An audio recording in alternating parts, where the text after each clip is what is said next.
Hi guys! Another day, another mini vlog. Ngayong araw ay samahan nyo kaming magpintura dito sa aming munting kwarto. Napagdesisyonan na nga namin ni Papa na i-repaint na itong kwarto namin.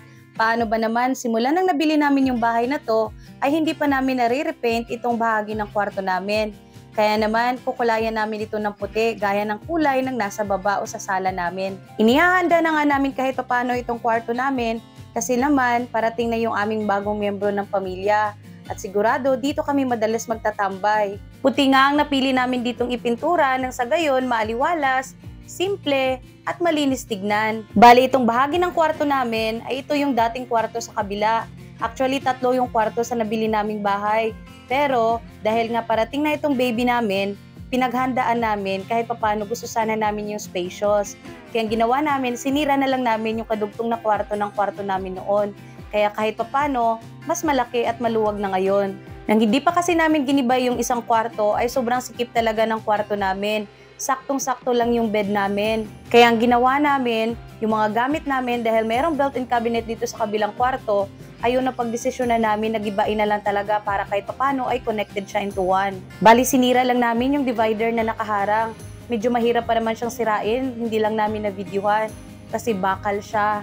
Pero gayon pa man, kapag gusto, may paraan. Pagkalipas ng ilang minuto ay nagrereklamo na nga itong pintor ko. Merienda daw. Partida, galing pa kasi ito sa trabaho tapos pinagtrabaho ko na naman. Kaya pagka-out niya ng trabaho ay pinadaan ko na nga siya sa hardware at bumili na kamo ng pintura. Nang sa ganon ay maa-assess o matutulungan ko pa siya kahit papano dahil wala rin kaming pasok.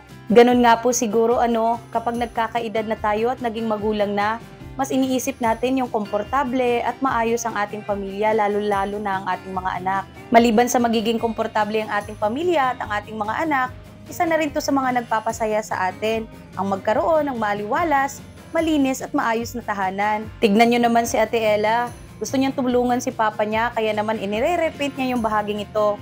Dito daw namin ilalagay yung bed niya. Naisipan rin namin mag-asawa, nabilhan na rin ng sariling higaan si Ate. Kasi meron namang bakanting kwarto doon sa kabila, kaso ayaw niya pa at syempre hindi rin naman kami kampante nang sa kabilang kwarto siya. Kaya kahit papano ay bibili na lang siguro kami ng foldable na bed or yung bed na kahit papano ay sakto dito sa kwarto. Ipinaliwanag naman namin sa kanya kung bakit kailangan niya ng humiwalay sa pagtulog. Nauunawaan niya naman kahit papano, pero ititrain muna namin siya ng ilang gabi kung kaya niya na ba talaga na hindi kami katabi. Kailangan din talaga kasi kuslip muna sa amin yung baby namin para salitan kami ni Papa sa pagbabantay. O siya, balikan na natin itong pinipintura ni Papa. Ayan na nga. Ang ganda, aliwalas at simple lang. Ayun lang. Thank you for watching. Stay safe and be kind.